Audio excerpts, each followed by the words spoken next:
Okay, good morning, everybody. Always glad to see you. We have a really good presentation discussion today with David about the role of community colleges in digital inclusion, and he's got a lot of good stuff for us to chat about. So, with that, we have anybody new this morning? Going once, going twice. Well, if not, then I guess we're going to just go ahead and jump into the agenda this morning. Excuse me. Um, so first on the agenda today, just a reminder, if you haven't, any of you haven't seen the Arizona broadband video that Paul Ross did, it's really awesome. And I've been including the link in my newsletter, um, and really encourage you to watch it. It's about what 10 minutes or so, less than that. But he did a great job. So really appreciate that. So moving on today, again, reminder that I do send out the newsletter, hopefully within a day or two after the meeting. That includes the summary of the meeting, excuse me, the registration list, the video, and so forth. So really encourage you to check that out. You'll find most of the links about that people mentioned in the meetings. So what's on the agenda for today? So a couple of things. We're going to get our updates from the broadband office. I don't know if there's anything from the Department of Ed and, of course, the state library, and, of course, anybody else that has updates that they need to provide us this morning. So with that, I'm going to just jump into it. And Aaron, you want to kick it off with ACA, please? Definitely. Well, officially, good morning, everyone. My name is Erin Lorandos, and I am the Digital Equity Program Manager. I get to work with Kelly, Kelly ACA Kelly, and the rest of the state broadband office. But my work focuses on the digital equity side of things. Not a ton to update. We are looking forward to our second of two roundtable discussions to go over the subgrants that we'll be offering. This is funding through the capacity grant. The state was awarded just over $16 million to start enacting what we said we wanted to do in the digital equity plan, which, by the way, turned 1 year old yesterday. Yesterday was the 1 year anniversary of our state's digital equity plan getting approved by NTIA. So confetti all around. But that means that we're ready to move into implementation. So on April 8th, we will have our second roundtable. The content will be the same for folks who were able to join us last month, but of course, we'll continue to track any new questions that are asked, and we'll post those along with a recording after the meeting. And the official application window will open the beginning of May. It goes May 1st through June 30th. And all of the applications will be reviewed after it closes. So there's no, rush to get it in. I was speaking with a couple of folks this week at NTTA. We were honored to participate in that meeting. And folks were like, "Oh, I'm ready to submit on the first day." I'm like, "It's okay if you're not. Take your time and think through it." So I'll drop some links here in the chat in a moment, but happy to answer any questions that folks may have. Okay, any questions? So Aaron, still, at least at this point, there's nothing from Washington about doing away with or reducing the digital equity piece. Like you always say, what we don't know, Yep. no, we are definitely moving forward. We are on a 9-month shot clock from January 1st of this year to get back to NTIA with all of the specifics around how that $16 million will be spent. So, we're not going to be the bottleneck for anything. We're going to keep moving and hope for the best. And there's obviously been a lot of changes. I won't steal, the state library's thunder on anything. But there's definitely the water is churning, but we are still afloat. Sounds good. Thank you. So Kelly, you just jumped in there, so why don't you just take it from there? Okay, good morning, everyone. My name is Kelly Crucy. I'm the Broadband Community Engagement Manager. I get to work with Aaron um, and the rest of the team. And this week we were actually at NTTA at the National Telecommunication Tribal Association. I might have gotten that wrong, but we have been there since Tuesday and had the opportunity to meet with tribes and speak with tribes about BEAD, but also about the BEAD consent that is required by NTIA from tribes. So within the NOFO, there's specific language that requires tribes, if they are participating in BEAD, if they agree to BEAD or having any sort of implementation on their tribal lands, the federal government is asking for specific consent from them. So we're there to meet with tribes and get this on their radar so they're aware that this is coming, and we will be working with them to try to provide all the information they need so that they're able to decide if this is something they are doing or if they're not. So at NTTA for the past few days there, as you know, round one is done. We are in the middle of reviewing and evaluating those applications and also preparing for round two. So as I've said before in the last couple of weeks, um, shortly before round two opens, and thank you, Aaron, said National Tribal Telecom Association. So that was the correct term. I did get it backwards. So before round two opens, shortly before, we will have a map available that will show areas that were picked up in round one of applications. Those will be grayed out so that we can see what areas remain for round two. And round two is scheduled to open on June 3rd, and you can expect in May the trainings and the webinars to go over again the pre-registration process and the application process. And we will most likely be hosting those webinars, some general webinars, and then some webinars specifically for tribes, just as we did for round one. So you can expect those within, I would say, the next month to start, probably about a month before it opens. Um, and then the last thing I want to say is Nick started on Monday. Nick Capozzi, our new state broadband director. We're very excited to have him. Um, and I haven't seen him much this week because we've been at NTTA and he's in the thick of things in his first week, day 4 on the job. But he has spoken to me about this particular meeting and he is excited to join in the future. Not sure when that will be, but he is excited to come and join. So Steve, I'll talk to you about that. Yeah, great. I was hoping that I didn't expect him to be here today, but definitely would like to have conversations with him with all the stuff that's happening in Washington these days. And Yes. just I know he attended one of our meetings, I guess, several months ago when he was still at the governor's office. Right. And Anyway, on that note, with one last thing, with everything that is happening, in Washington, and we're seeing these letters that are coming from, from governor's offices, but also from representatives, from Congress, or members. And I just wanted to say, at NTTA there was some discussion about this as well, and I wanted to relay some of that. Um, there are requests that come into the state broadband office saying, what are you doing to convey to NTIA or to Secretary Lutnick, and some of the messaging at NTTA, which I thought was valuable, was that it is more effective and more powerful when it is coming from citizens and organizations, and the nonprofits and the people who this are impacting.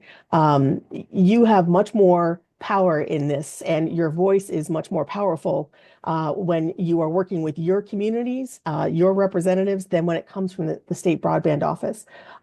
So that's kind of the message that came from out of NTTA, which I definitely wanted to share with everyone here. Your voice is powerful, and please share that with your representatives if you have thoughts or ideas on it that you want to be carried forward. And that's also what we're trying to do, working with the governor's office and all of our partners, is encouraging everyone to, send their thoughts. It's great for us to hear it, but it needs to go directly to the powers that be, for sure.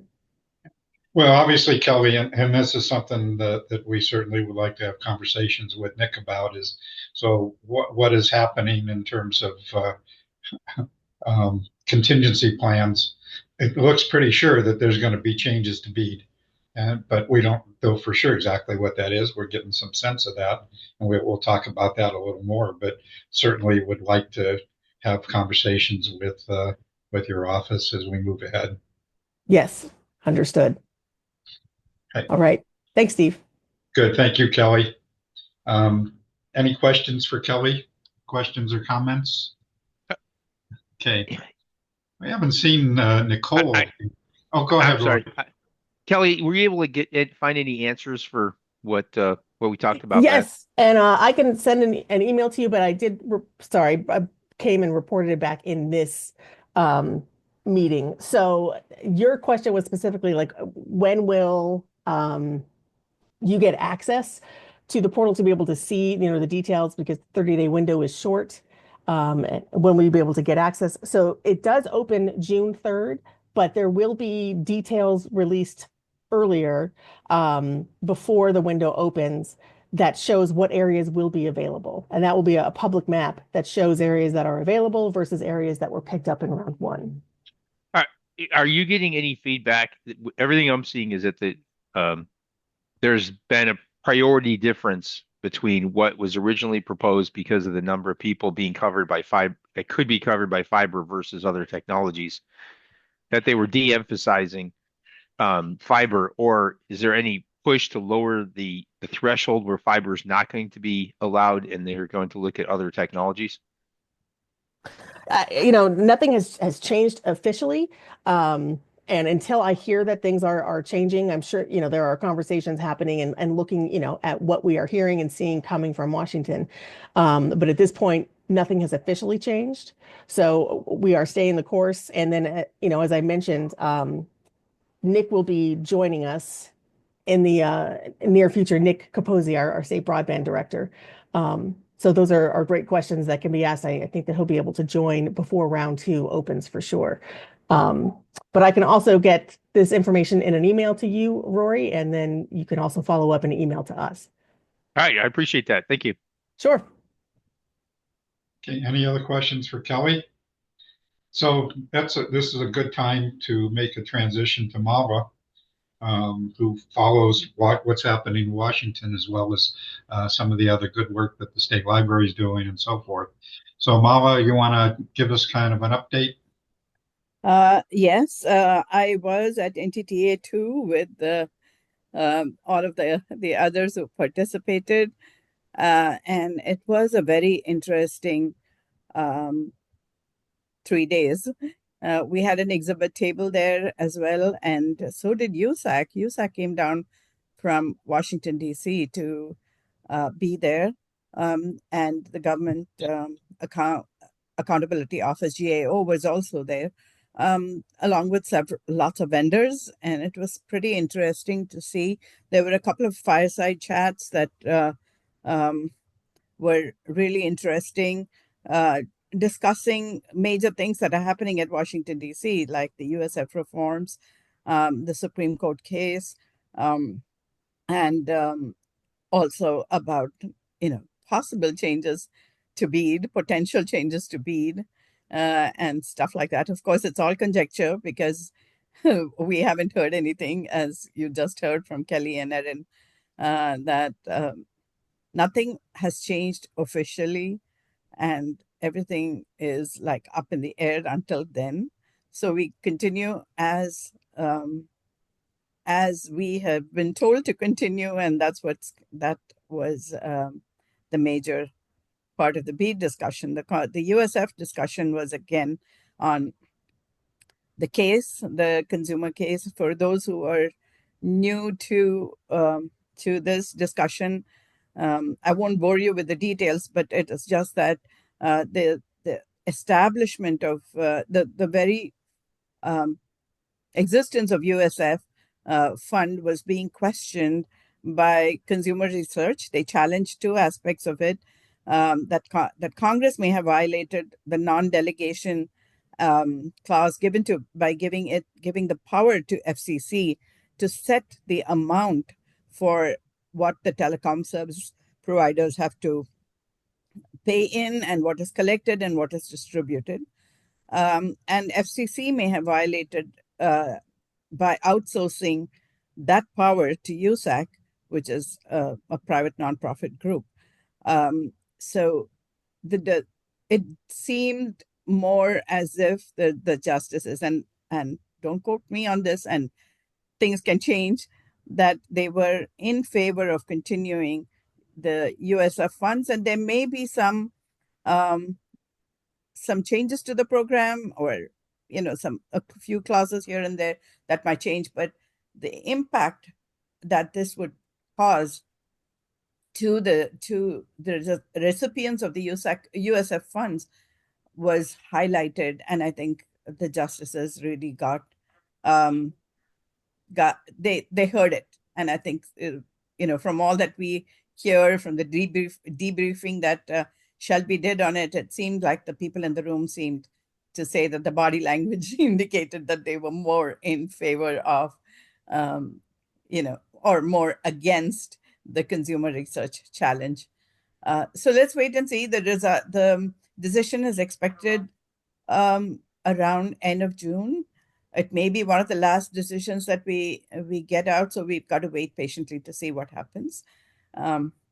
So that being said, there's other news at this time that many of you may have heard, and right now I can only give you an official statement that we are going to give in this case.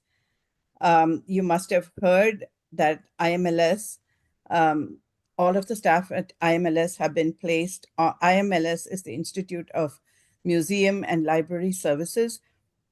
That is the federal body that funds all of our libraries and gives grants to libraries and museums and supports us.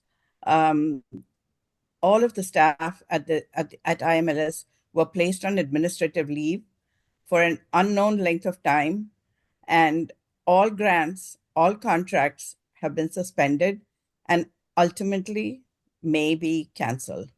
This is the official ALA statement that I'm reading from for you. ALA President Cindy Holt said that within months, if not weeks, the local libraries will experience the impact of IMLS grant cancellation. And even now, state libraries are making hard choices about what their communities may have to do without all of the services that the libraries provide. Library loans that give rural residents more choices, taking books to people on bookmobiles, print disabilities, including many things that we do to support seniors. Do we cut summer reading programs for kids? Do we discontinue the programs for veterans services?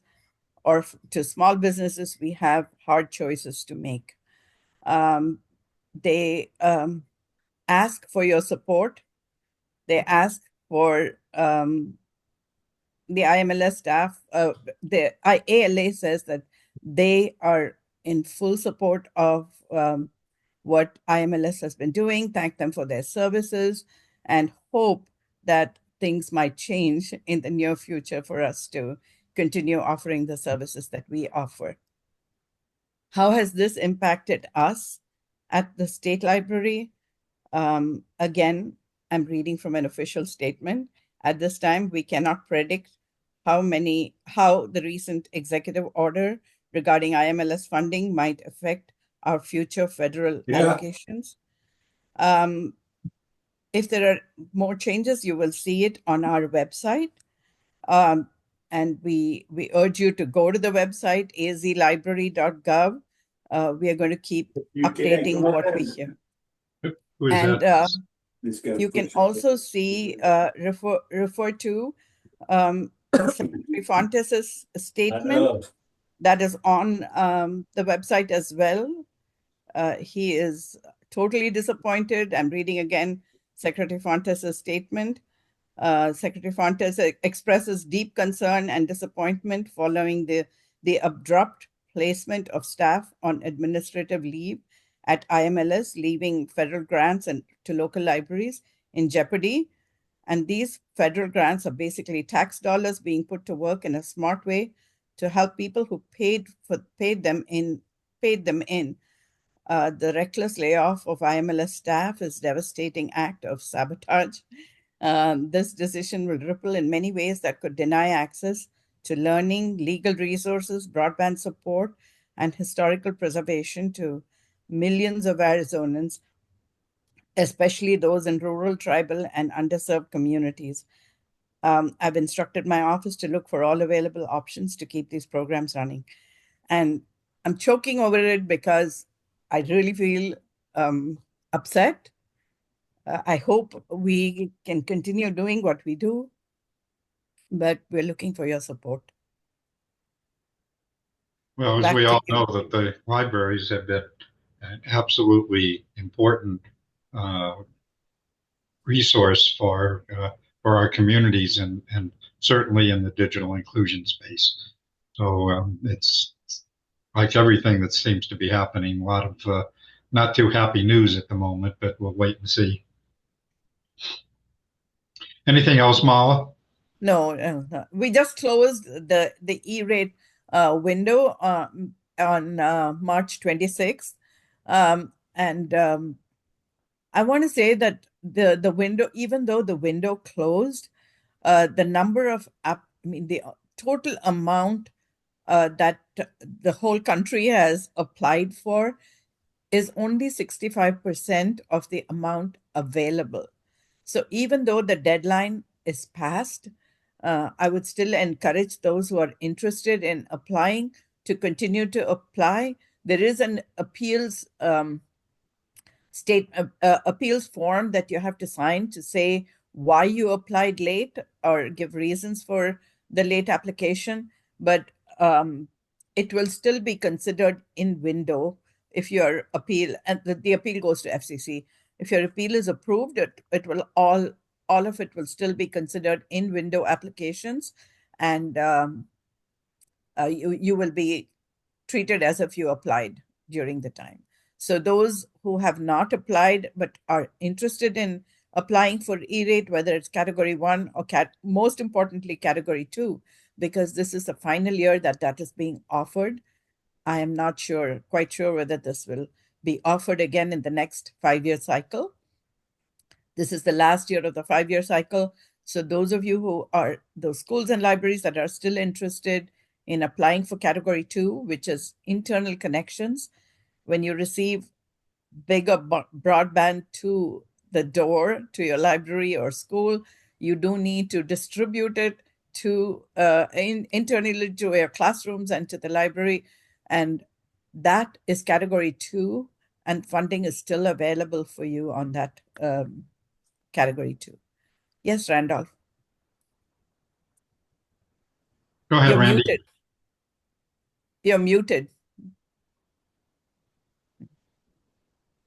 Okay, good. Sorry about that. I thought I had to fix that. I was going to say that I was in a meeting yesterday and just running all the numbers, of what's been submitted with E-rate for hotspots. And apparently there are a large number of people who applied and got a 2-week extension, and also some large school systems like LA Unified that haven't, that had the fires and so forth. And so the expectation is there'll be a lot of filings, even though March 26th was the deadline, that are sort of in the pipeline.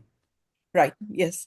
There are many in the pipeline, many who couldn't apply on time. And as I said, if they just put in an appeal, they are likely to be considered still in window.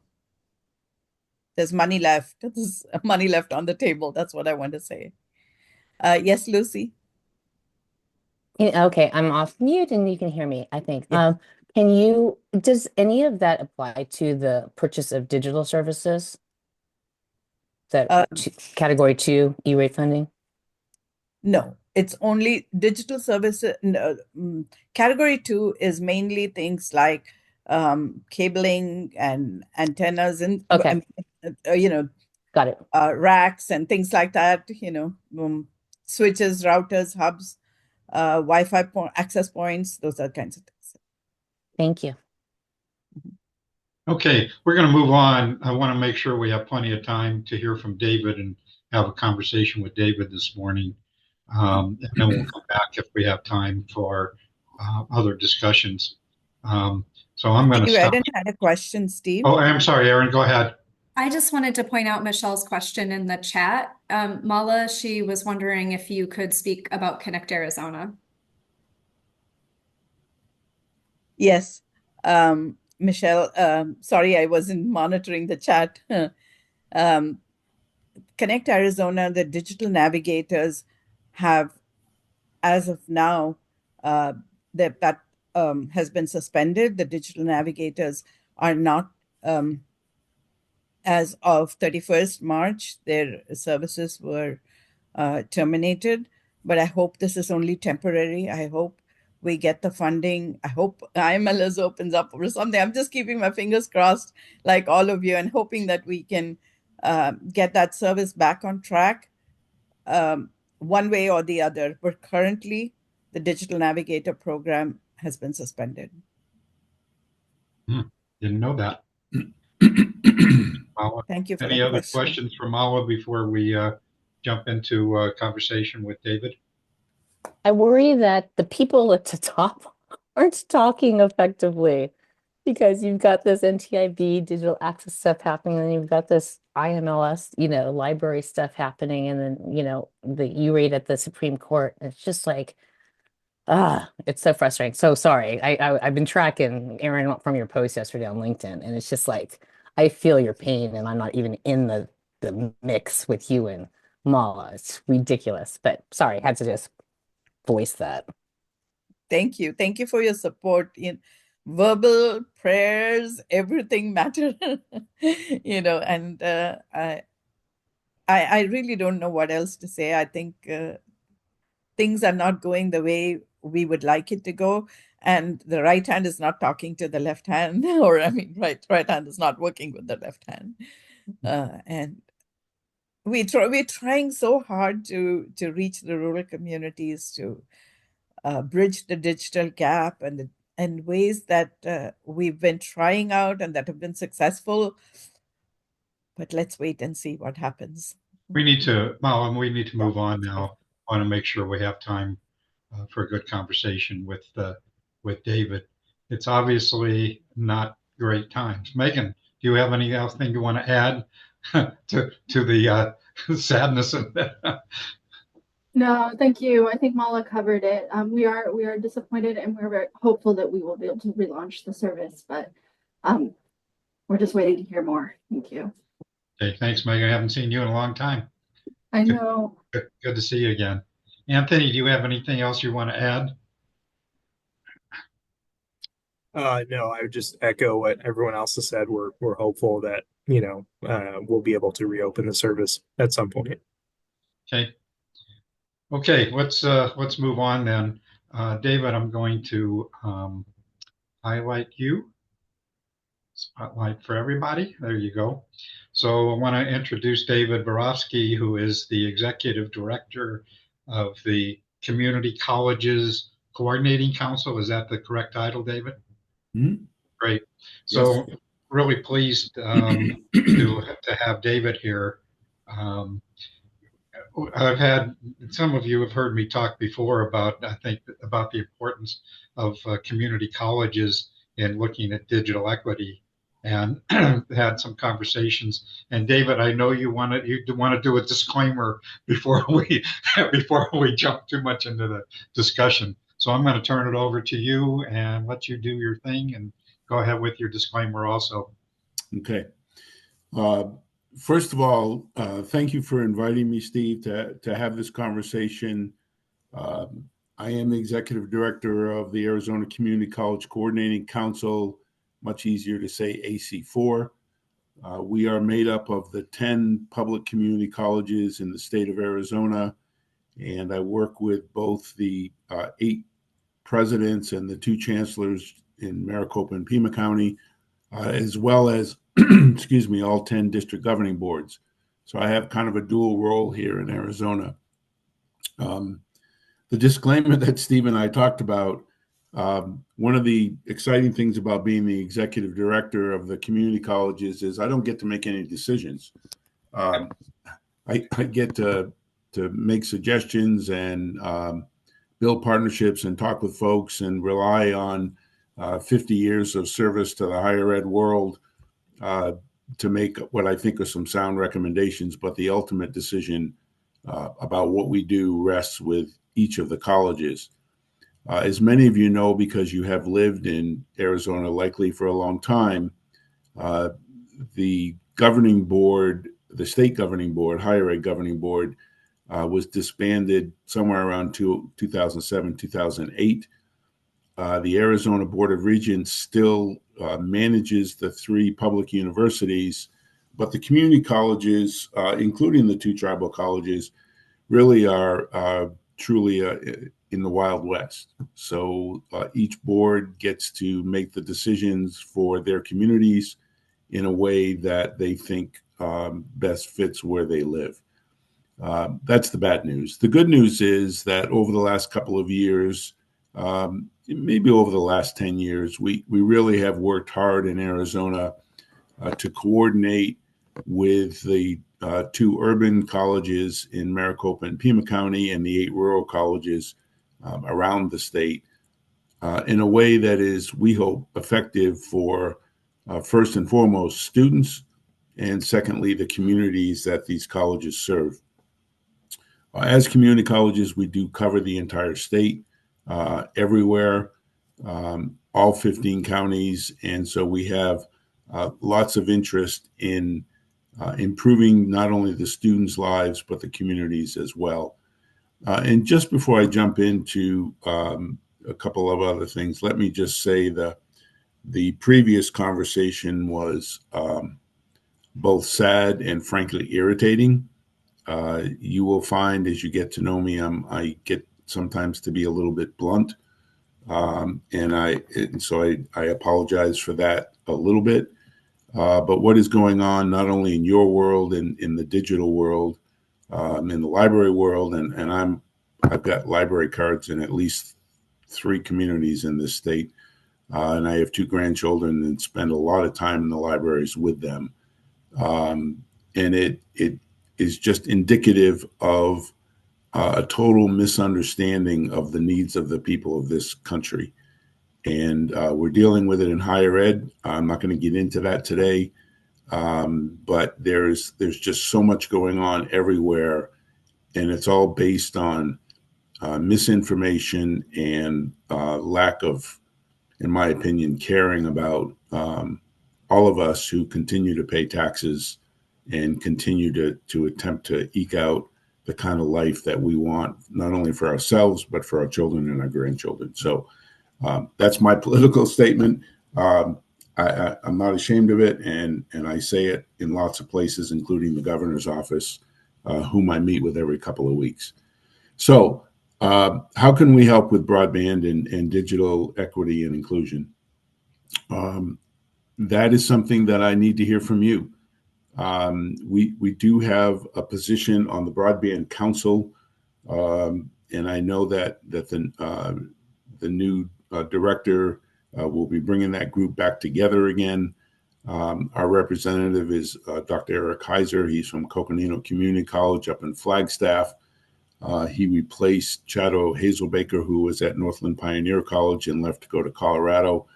And Dr. Heiser stepped into that position. So we look forward to that council re-energizing and getting more information out.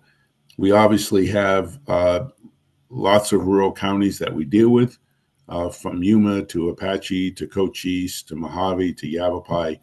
And we know that we need to be a player in the digital equity and inclusion world. So I'm more interested, frankly, in hearing from you, some of your thoughts.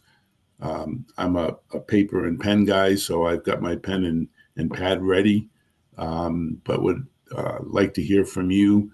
And I'm always interested in talking about the world of digital inclusion and hearing how we can be better in a world that needs us.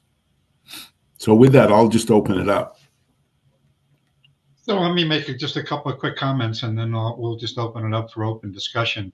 But I have said this before, and then certainly had this conversation with David, that I mean we all know that community anchor institutions are very important.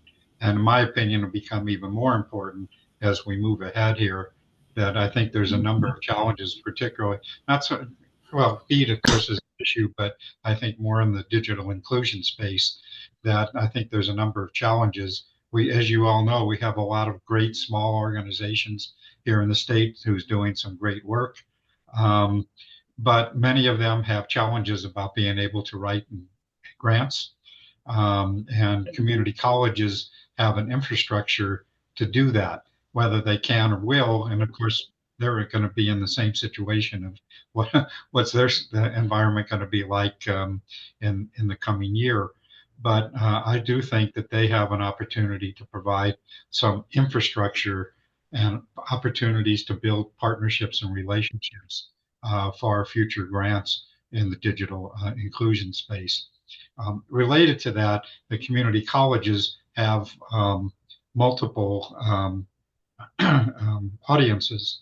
They have their students, they have future students, they have family, and maybe others. And so, how do we deal with the whole issue of digital equity? And again, my issue has been that I would like to see community colleges develop strategic plans for how they're going to implement digital inclusion.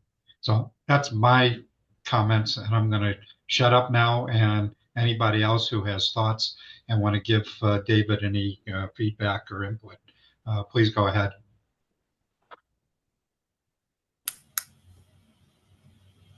Go ahead, Lucy. Lucy? Yeah, hi there. I am curious. You meet with everybody, and I love, Steve, that you have somebody like this on. It accelerates collaboration so much better. On a scale of 1 to 10, and look at all of the community colleges in your consortium, what do you think the readiness factor is at the community college to really accelerate and support the digital health navigation piece of this, right? As things now come into play at the library and stuff. I just think that where the health and digital access intersect and how it affects education is still that trifecta that I want to focus that conversation around. I'm on the business advisory board here at Pima Community College, and we're in an active official internship site.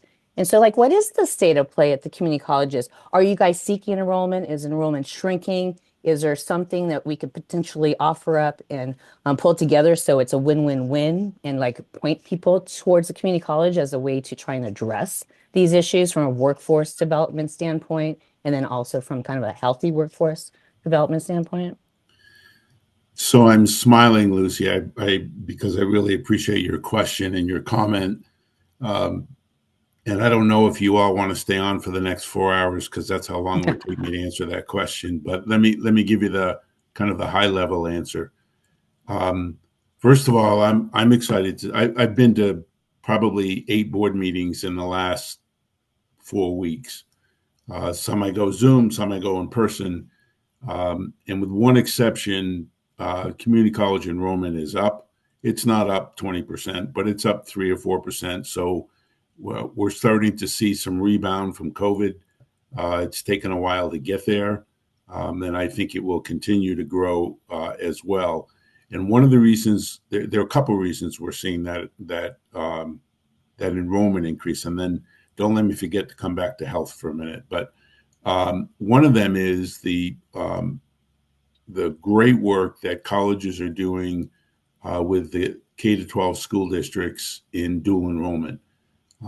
We are deeply involved in, I can't say all 267 school districts, but certainly in every county, in school districts in every county, and in high schools in every county. And frankly, in some cases, we're reaching into the junior high schools, not for dual enrollment, but just to get them to understand what options are going to be available, whether it's a summer camp for kids or it's something. So it's that building of partnerships. And when I took this job, I originally spent the first 3 years working just with the trustees, and then and that's another AACCT, which is the Arizona Association of Community College Trustees.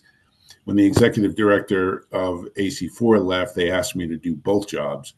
And that's fine. And that's what happens. You've all been there. And I'm fine doing that. And it works for me.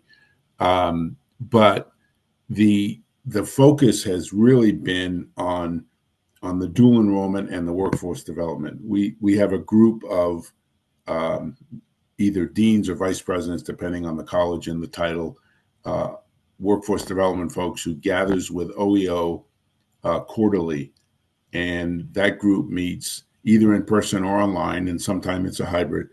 Excuse me. And we're talking now about apprenticeships and building partnerships with Department of Health and Human Services, with Access, with DHS, with OEO. We've got a board position on the state board. We've got a board position on ACA. Dr. Stacy Klippenstein is our representative on ACA. And so we're trying to embed and help people understand the role of community colleges. Look, we have a $13 billion economic impact in the state of Arizona. And we're about to do another we're in the middle actually, or we're just starting another economic impact study for the state, for people to really understand the role that community colleges play. On the healthcare side, and Lucy, you may or may not know about this group, and if you don't, send me an email, and I'll get you involved. But there's a Health Action Network, which was started by Access by Bill Kennard. He funded the original set of meetings, and we've been together now for almost a year. It is mostly healthcare providers, but we're involved. The governor's office is there, OEO is there, and we're talking about how do we fill the 76,000 job openings, or 74,000 depending on who you talk to, but it's a lot of jobs that are going to be open in the next 5 years, and 2030 isn't very far away, and that's the year we're talking about. And so we're talking about the 221 healthcare programs that the community colleges have in all community colleges around the state. And I know that number because I went to every single website and personally counted them. And that number changes on occasion, because some get dropped, some get added, but it's over 200. So there's a lot going on in the world of building partnerships. I happen to live. I don't live in Phoenix. I'm in a hotel room right now because I spend a lot of time here in these kind of meetings on Zoom, but also in person. I was at Helios yesterday. I'm going to Helios tomorrow. I mean, and that's what I do. That's my job, is to help people understand what community colleges do, what we can do, and frankly, what we can't do. So that's the bigger picture. I want to respond to something Steve said a few minutes ago. We do have grant writers at every one of our community colleges. There's no question about that. We also have a lot of grants at our community. No, I can hear you now. So hopefully, on the left, we'll be able. Yeah, so who's ever on the phone at 630 and I'm going to go into the short term, and there's a boulder there. And I was like, who's that on the phone? I'm going to go get that fucking boulder. I know where it is. I'm going to paint it, and I can bring it home as a pet rock. Like, what the fuck is it? I don't know. I'll make sure everything's good. Cool. It doesn't look like there's anything crazy. Yeah, totally. But I just, Steve, go to participants, and you'll be able to see a green phone, and you can mute them. Hopefully, I got it. There you go. You did great. Thank you, Steve. Sorry about that. No, that's okay. It happens. So we have a lot of grant writers, and obviously some like Maricopa and Pima have more. But we know that we are a hub in all of the counties that we serve. So in the state, we know we have economic impact in every county, and every one of our colleges has their own economic impact study. So we've got, like in Greenlee County, it's $23 million of economic impact. They have more, Eastern Arizona College has more economic impact in that county than any other, including Freeport, than any other organization. So we know that we're a hub. And the great thing about the leaders of our community colleges is when they hear an idea or they hear a thought, and we meet 10 times, at least 10, sometimes 11 times a year, monthly. We usually skip July, and sometimes we skip December. We really take some of those suggestions and ideas to heart. And so obviously we're meeting in April. I do a long report on what I've been doing in the since the last meeting, and obviously this meeting will be part of that report, and any suggestions that come out of it. So that's kind of a large overview. And Lucy, I know I kind of went off on a couple of tangents on your question, but hopefully it answered it, and appreciate the question a lot. Thank you. Other thoughts, ideas, questions? So Josie, go ahead. I was just gonna call on you, so go ahead. Good morning, David.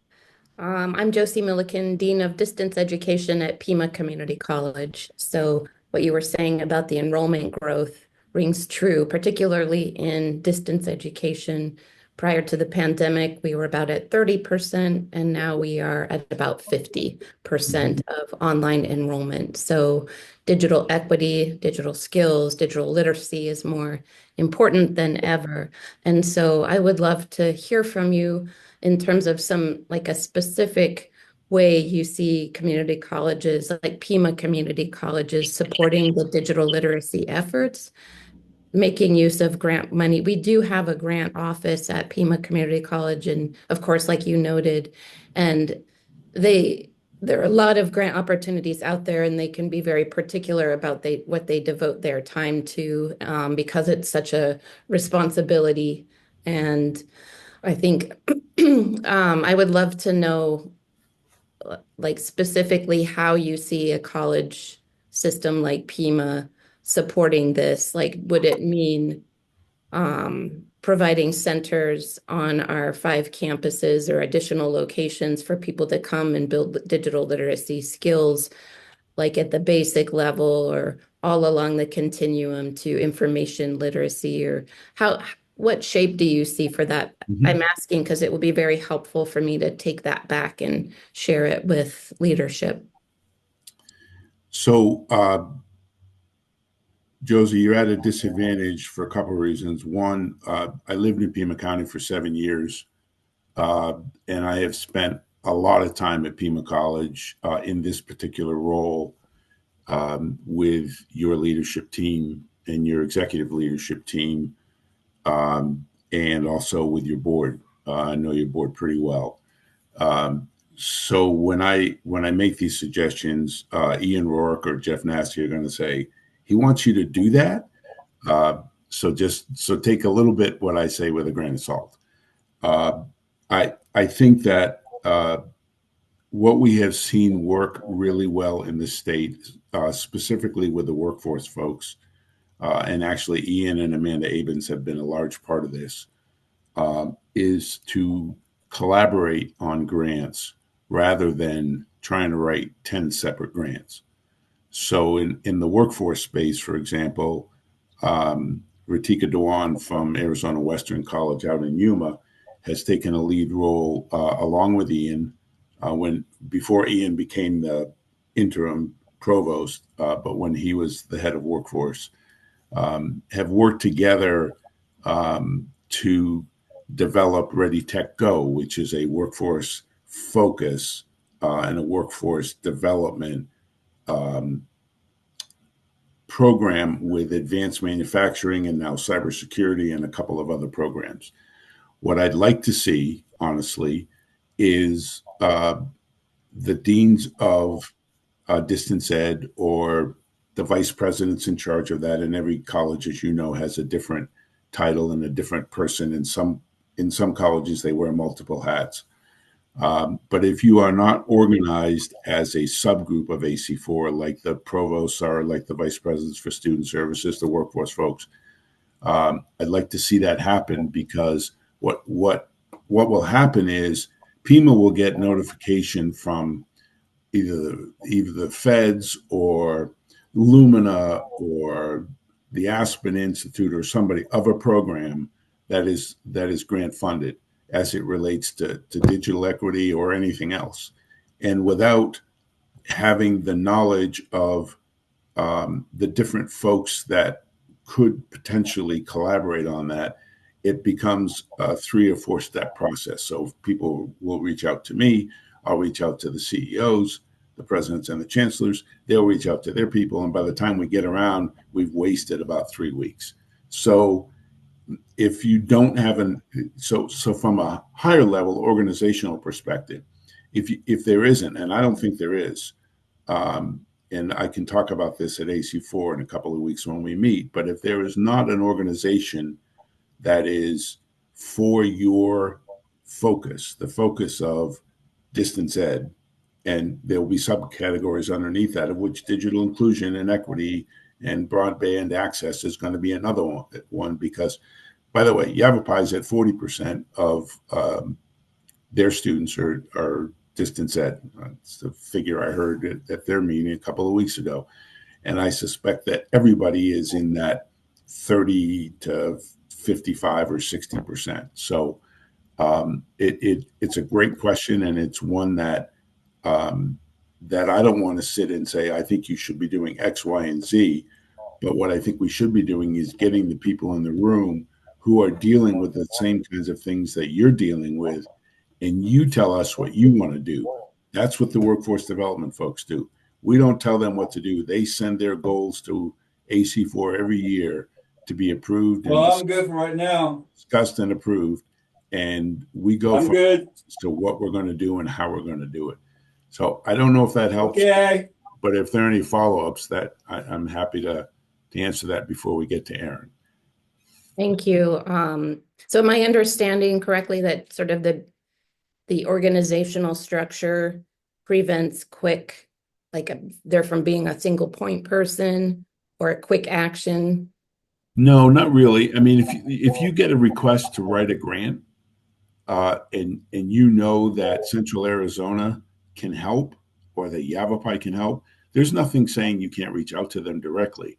I'm just thinking about a holistic approach to include as many people as possible, because what ends up happening sometimes in our state is the big guys, the big dogs, Maricopa and Pima, because you have more staff, you can do more than Northland Pioneer can, or you can do more than Mojave can, because they don't have the resources that you have. But on the other hand, you may get a request that says you need partnerships of 3 colleges or universities and 4 business and industry people or organizations. And you may have one over here and one over there, but if you involve Central Arizona because they're right up the street, or Cochise College because they're an hour and a half to 2 hours from you, then you can reach out to them more quickly. I just don't know if you know all those people. And I mean, Ian does and Jeff does, but they may not know your counterpart at these other colleges. And I probably do. So if we can get them in the room and start talking about the collaborative nature of other things that are going on in the state, I just think it would be helpful in the long run. But there's absolutely nothing preventing you from reaching out to anybody if you get a grant request or if you have an idea. I just don't know if you know all the people, that's all. Got it. Thank you. And Ian still is overseeing workforce as well. I know. He's on my he's in my cell phone. We text every once in a while about things that are going on. So great. Thank you. Aaron. Go ahead, Aaron. You're on mute. Aaron. Hi again. I just wanted to bring into the space, the idea of looking through ours and other states' digital equity plans for ideas of, projects, or also to highlight the asset inventories that every state created. They're not perfect, but they might, jumpstart a conversation outside of the immediate ecosystem that folks consider when they're looking for partners and grants.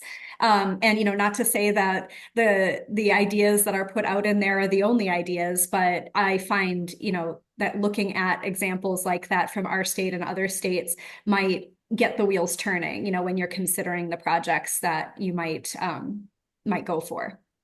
Great. Thank you. Great idea. So a couple of things. First of all, Josie was mentioning Ian Rourke, and Ian and I go back many years, and I've actually had these conversations with him on occasion, and then had the chance to meet the new chancellor.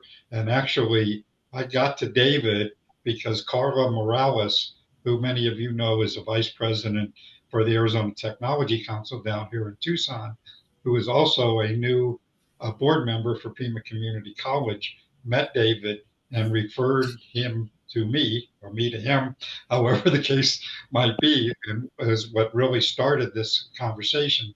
I'd also had the conversations with the new chancellor and talked to him about exactly some of the things that I, at least my opinions are about needing for the college to have a strategic plan and so forth. And my sense is that they are now working on, and Josie, I don't know if that falls under you or someone else who's now taking on sort of the leadership role and looking at a strategic plan for the college.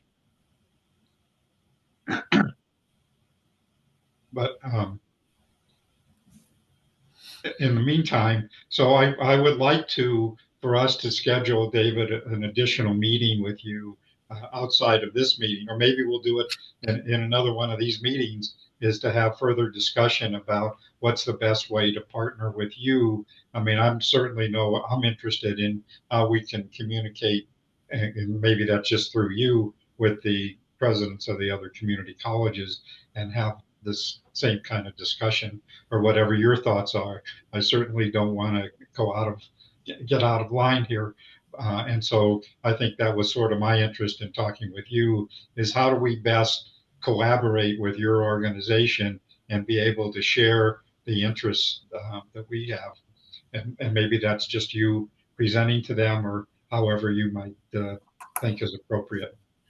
Well, so usually the way we do that, Steve, is I have an executive committee meeting, which I've already had leading up to April, and we'll have some of the conversation about this at the AC4 meeting, which is at the end of April. And if as I said, I don't get to make a lot of decisions, but what they'll tell me is, yeah, we need to know more about this. Let's either run it through the executive committee and let them deal with it, or bring it back to all of AC4. So let me find out what direction they want to take. It won't be till the end of the month, but I'll know that, and I can get back to you once we've had that conversation.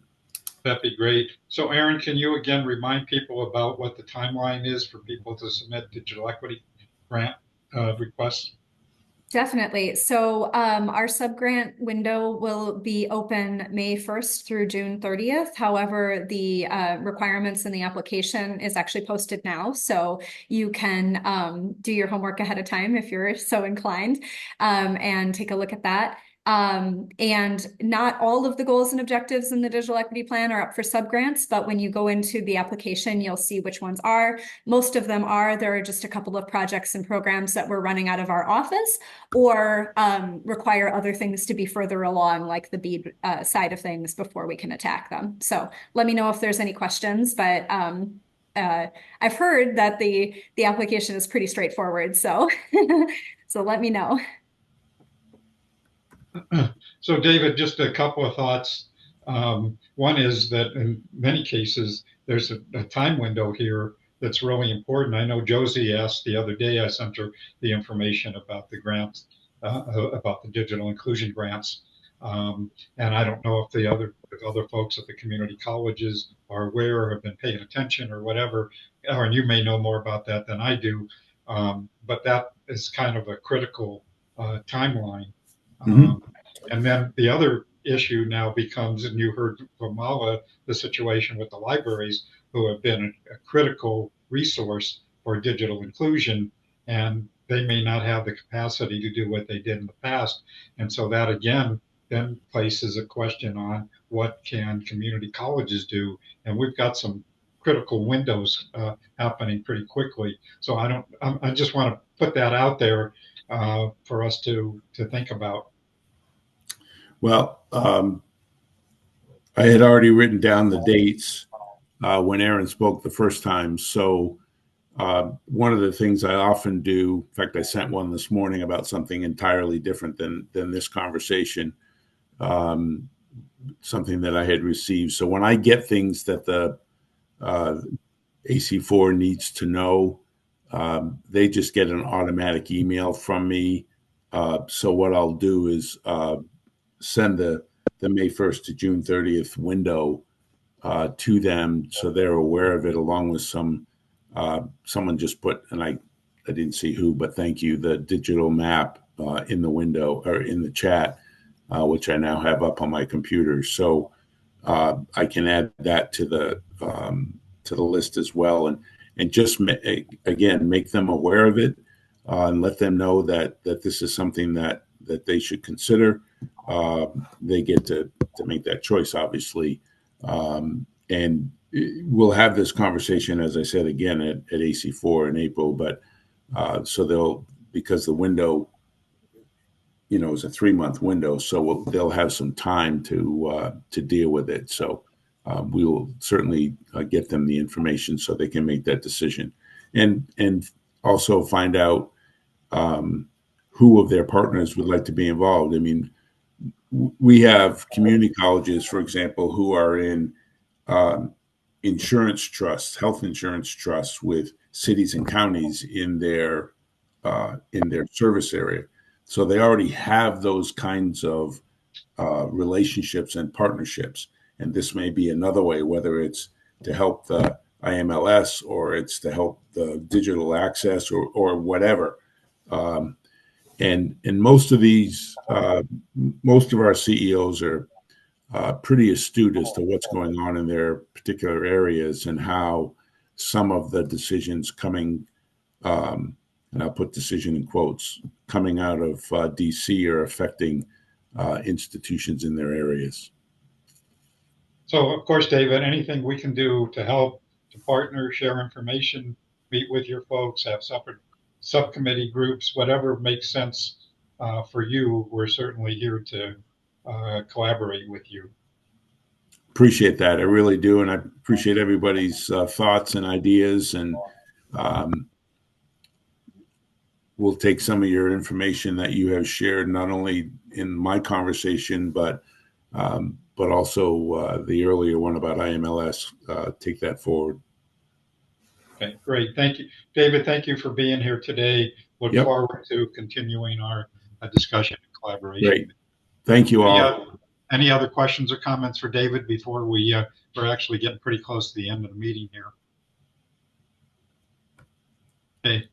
All right. So a couple of quick announcements. Randy, you have an announcement, don't you?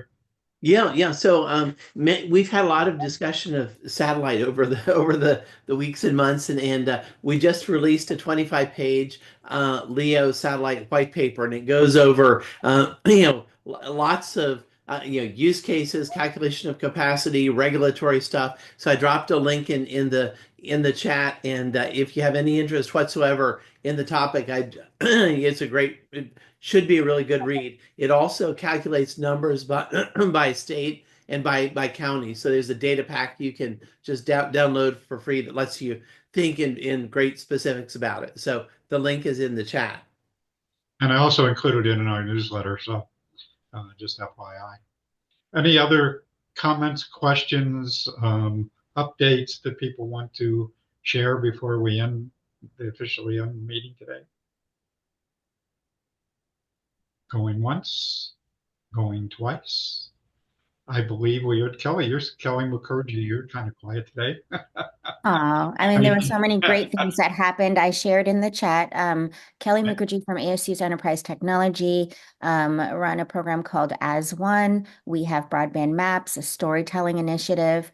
Happy to connect with anyone. My email is in the chat, so please feel free to reach out if we haven't met yet, and we can maybe find an intersection of working together. Thanks, Steve. You bet. Thanks, Kelly. You provide a very important resource. Anything else, Mark? You had added a couple of things in the chat about some of the stuff I think that's happening at the federal level. You want to make any comments about that? Sure. The only thing I did put in the chat is a Inspector General report about NTIA's speed bumps and potential difficulties with all their grant programs. Quite a bit of specifics in there. So that report just came out this week, and there's a direct link to the PDF for it. Nothing particularly new, but a fairly good retelling of some of the challenges faced and the uncertainties faced in the current environment. Beyond that, no, don't really have much new. I am seeing a couple of state speed programs actually make some accommodation to one of the executive orders in preparation for what may be further NTIA guidance.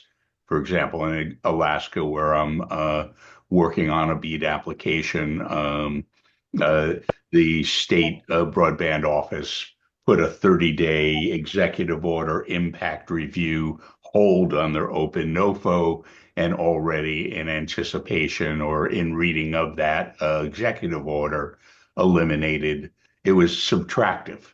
They eliminated a number of things that had been state initiated and weren't part of the legislation or NTIA guidance, but still waiting for the other shoe to fall on what we would expect would be NTIA declaring that potentially, but seemingly likely, that unlicensed wireless and LEO satellites, where they meet the performance criteria, would be moved from unreliable to reliable technologies and more eligible for funding. That's probably the minimum we're expecting from NTIA.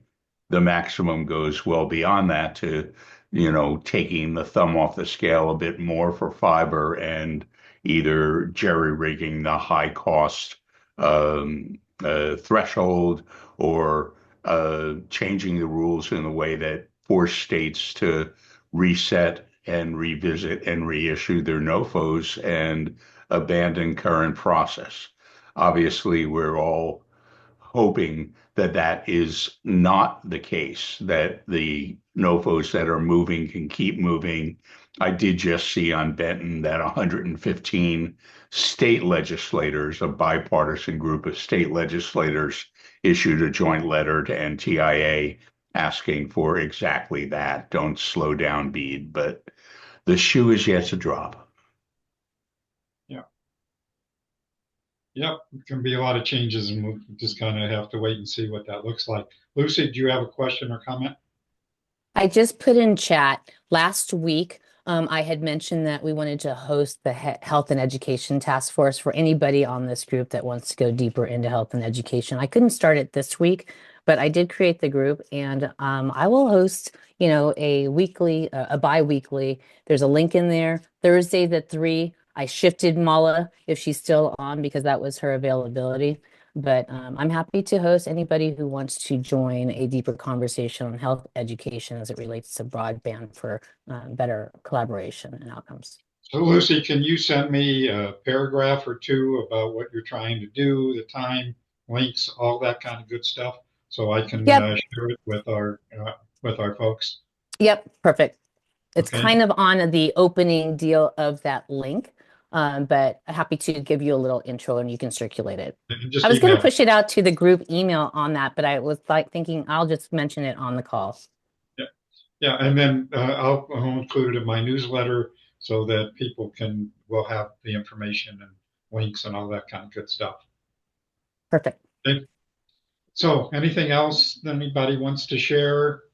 Michael, we didn't really get to you. Anything with the Department of Education? No, Steve, nothing to add this week. Okay. Well, I believe I'm going to stop the video. I'm going to stop recording.